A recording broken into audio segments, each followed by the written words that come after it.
Hey guys, welcome back. I hope you are having an amazing day. Let's get right into the stories. The first one is a pro-revenge story. This all went down recently, so I figured I'd share the crazy tale.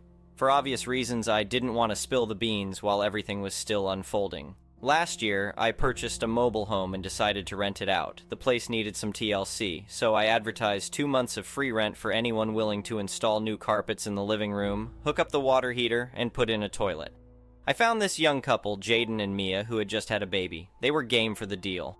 No lease, just a month-to-month agreement, no security deposit, and the rent was set at $500 per month. They did the work, so I didn't charge them for the first 2 months. Everything seemed cool at first. Quick side note, there are a few state laws that come into play here. If a tenant doesn't pay rent for 3 consecutive months, they're considered squatters. That means the landlord doesn't have to maintain the property and can actually lock them out. If someone's on probation and gets formally evicted, that's a violation. Even if you've already moved out, the landlord can still formally evict you to recoup unpaid rent. And despite eviction bans, if the process started before the ban, it can still proceed under certain conditions. It's ultimately up to the judge's discretion.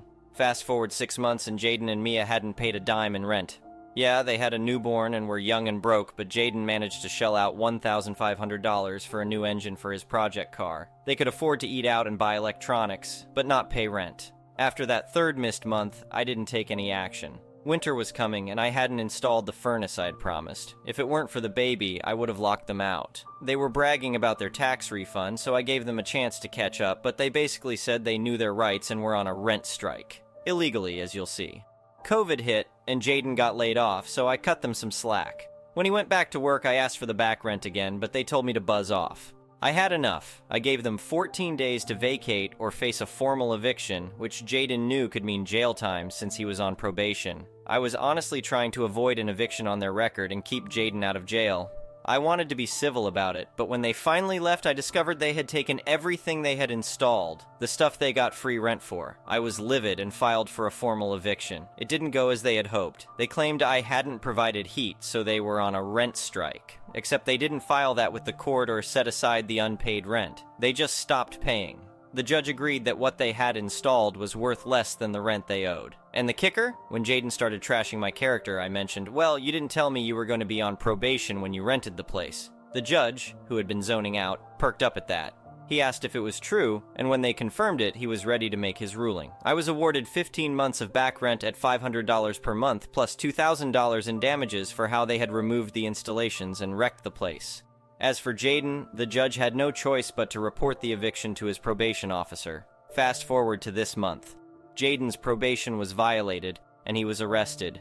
They actually had the nerve to ask me to speak on his behalf. Hell no. The ruling was that his remaining 6 months would be served in jail. They got a nasty eviction on their record, and they still owe me money. Don't play games with the law if you don't know the rules. The next one is an entitled people story. I never thought I'd see the day when my pretty little neighborhood transformed into a flooded mess, but that's exactly what happened after the hurricane rolled through last August. My house stood strong through the storm, with only minor damage to the siding and roof. The real trouble came in the aftermath, when the overflowing creek behind our community spilled its banks. Before we knew it, water was gushing down the streets, flooding driveways and backyards. It was a chaotic scene, with neighbors scrambling to move their cars to higher ground and haul their patio furniture inside. The water just kept rising, swallowing up sidewalks and turning roads into rivers. Our homeowner association, which is run by a board of stuck-up retirees with nothing better to do, was nowhere to be found during the actual flooding. But once the water receded after 2 days, they popped up quicker than mosquitoes in July. I came home after staying at my sister's place to find a fancy printed notice on my front door. It was a violation notice from the homeowner association, telling me I needed to restore my property to pre-flood conditions within 5 days, or face fines. These people had to be crazy. I'd just been hit by a hurricane and major flooding. Did they think I could snap my fingers and magically fix everything immediately? When I called to explain the absurdity of their demand, the homeowner association manager, Janet, gave me attitude right off the bat. "Rules are rules," she said snootily. "We can't allow residents to live in unsightly conditions." According to her, the homeowner association bylaws gave them the authority to force compliance, no matter what the circumstances. I tried reasoning with her again, pointing out it was a natural disaster far beyond my control, but Janet didn't want to hear it. She made some snide comments about me making excuses and not taking responsibility for my own property. I wanted to reach through the phone and smack her, but I took a deep breath and politely but firmly told Janet I would not be adhering to their unreasonable 5-day deadline. Flood damage repairs were going to take time, especially with contractors booked up dealing with the hurricane aftermath. She huffed and told me I'd be receiving daily fines then. With that, she hung up on me. Over the next few weeks, I did what I could to clean up and make repairs, but I had to prioritize safety issues before cosmetic fixes. The homeowner association fines piled up fast, $100 a day at first, then $250 a day after 2 weeks. It was madness. I started to worry these outrageous penalties would bankrupt me before I could even finish fixing everything. That's when I decided enough was enough. I wasn't going to let this petty homeowner association push me around and bleed me dry with unfair fines. I found a lawyer who agreed to help me fight their ridiculous demands. We ended up taking the homeowner association to court over the insane fines. In front of the judge, Janet and the other board members presented themselves as upstanding citizens trying to uphold neighborhood standards. They claimed my property was an eyesore that was negatively affecting home values. My lawyer shut their nonsense down real quick, providing evidence that all surrounding houses were in similar condition post-flood. When my turn came, I told the judge exactly what I'd gone through with the hurricane and flooding. I showed photos documenting the damage and repairs underway. I also provided contractor invoices proving I was actively working to fix things. The judge turned out to be super reasonable, unlike the homeowner association tyrants. He immediately deemed their 5-day demand and exponential fine increases unfair and invalid given the circumstances. Not only did he throw out all the fines, but he prohibited the homeowner association from issuing any further penalties related to flood damage. The look of shock and outrage on the board members' faces was priceless. Before closing the case, the judge reprimanded the homeowner association for overstepping their authority and failing to grant residents a reasonable timeline for repairs. He urged them to reconsider their harsh bylaws and fine schedules moving forward. They didn't seem too happy about that advice, but it was about time someone put these bullies in their place. Thanks to the judge's ruling, I only had to pay the original homeowner association fines issued before I got the lawyer involved. It still stung to hand over that money for things beyond my control, but it sure beat the $25,000 plus they were trying to squeeze out of me. The experience left a bitter taste in my mouth toward the homeowner association, but the sweetest part was seeing their smug grins wiped away in court when justice was served. It just goes to show, you shouldn't let power-hungry homeowner associations intimidate you. If they overstep their bounds, it's important to stand up for yourself and fight back against their coercion. After this whole ordeal, I learned it's wise to document everything involving the homeowner association and save evidence to support your case. Although it took time and money to hold them accountable in court, it was totally worth it. Thanks to the reasonable judge, I avoided financial disaster. Never again will I let an homeowner association levy insane fines and penalties on me unjustly. If they cross the line, I won't hesitate to let a court intervene and smack down their unfair demands. The next one is a petty revenge story. I'm a truck driver and I deliver goods to a chain of stores. Not all the managers are very nice. This time I got to deal with a total Karen for the second time. My job is to get the pallet inside the store, just across the threshold, and that's it. Most ask us to put it somewhere specific and usually well are willing. This woman is no exception. She asked if I would put the pallets around the corner a few feet away from the door. I do this and the first gets picked up by her staff. I put the second one in that spot and a third just over the threshold because that's the only available space left. I can get 3 pallets on the hydraulic lift, so I go get another set. I get back after a few minutes and the last pallet was still there. The Karen told me she would only pick it up if I would set it around the corner because she couldn't get to it there, a clear lie, and she's tried something like that before. It's a total power play on her part, getting me to do something she should do herself even if it takes me 3 times longer, so I grab her pallet lift and stick it under the pallet. See? Looks fine to me, please just work with me. And that's how the argument started. If I don't like my job, I should go do something else, she said. I told her that if she would just work with her drivers and not against, she wouldn't have a problem with people not wanting to do extras for her. She started name-calling and gave me the finger, and I just left everything as it was and drove off, leaving her to get the other 3 pallets from outside up the slope into the store. Didn't bother asking her to sign the papers because of obvious reasons. No one treats me like that and gets away with it. I hope I don't get into serious trouble. This happened a few hours ago and my employer has yet to read my email about it. 1010 would do it again, though. The next one is a malicious compliance story. So, I'm a professional chef and I have been for a few years, and in Australia, apprentice chefs are trained in a sort of college where we learn about 150 recipes. Now, many of the recipes are provided to the students in bulky, finicky booklets that you wouldn't really want to take anywhere with you, so I started writing some of the recipes in a separate notebook along with some other recipes I'd learnt from coworkers or family members and created a sort of pseudo-cookbook, and I would often bring this book into the kitchen so I would remember ingredient quantities and cooking times, and eventually I would leave the book in the kitchen pretty much around the clock. What I soon found out was that some of the other chefs in the kitchen were using my cookbook to check official recipes for the restaurant we worked for, as typically the head chef would have to tell them, and this got annoying for everyone. And this restaurant was a part of a popular sports club in the local area, so consistency was extremely important to management as such. Having a written record of the new recipes or changes to longtime recipes was very important.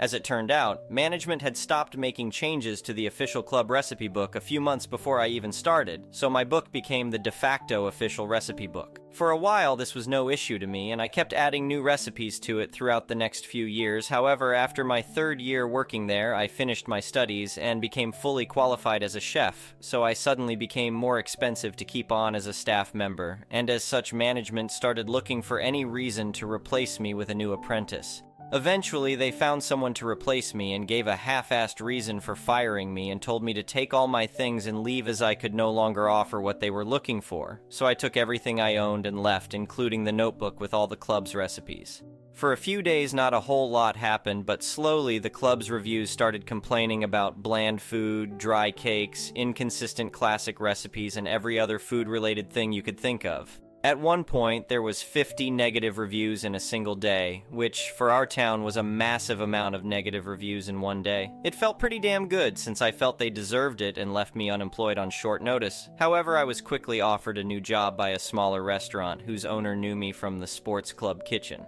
The malicious compliance. After about a week, I received multiple calls, and after answering one, I heard one of the higher managers at the sports club asking if I could return the book as the kitchen needed it back. I obviously laughed and said firmly that it was my book full of my recipes, so it wasn't going anywhere near them, reminding them that they had told me I could no longer offer what they were looking for. The manager clearly began to panic as he offered to give me my job back and just let bygones be bygones. I already had a new job, so I completely brushed off this offer and ignored him.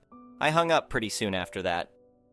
I started putting the recipes from my book on the new restaurant's menu, and it was beginning to attract a few regular customers of the sports club, so I quickly found myself with more and more responsibility and command within the kitchen, to the point that about a third of the menu was from my book. Now this slow trickle of sports club regulars picked up speed after about 3 months, and lead to several high-level managers from the club deciding to visit the restaurant I'd helped build and virtually demanded I give them my cookbook, claiming it would be much more beneficial for the community if they had it. My head chef laughed in their faces and told them to piss off. It's been about 2 years, and my head chef and I have a very positive relationship, and the customer base we have at the restaurant is better than ever. We didn't take every customer from the big club, but it was enough damage to their profits to scare a few investors away and also lead to a decent bit of damage to one of the higher managers' reputations. Furthermore, the recipe issues and negative reviews lead to the majority of the kitchen quitting, and according to one of my old colleagues, they cited the lack of support and organization from upper management as the final reasons everyone was quitting, and this led to an even larger dip in the quality of the restaurant food. I also get paid significantly more at this restaurant than I was at the sports club. The next one is an entitled people's story, so I, 28M, have a friend who is in her 50s. We are close friends, the kind where you don't talk often, but when you do, it's always really good. We mainly talk about our pets, and she's been there for me a lot. I value her and our friendship, I really, really do. There's only one issue. You see, one does not disagree with her. She has very strong opinions and will shove them down everyone's throat. She's notorious in all pet stores, and for all the wrong reasons. I am not too bothered by it. I just know when to shut my mouth and agree. Arguing is not worth it, and I find our friendship more important than being right about something. Edit. It was brought to my attention that this kinda comes off as me condoning this behavior. What I meant is that I wasn't too bothered with how she treated me, not how she treated others. With how our friendship was, I didn't really get to see her treat others this way. I was told stories, but she always made it sound like they provoked it, and I believed it.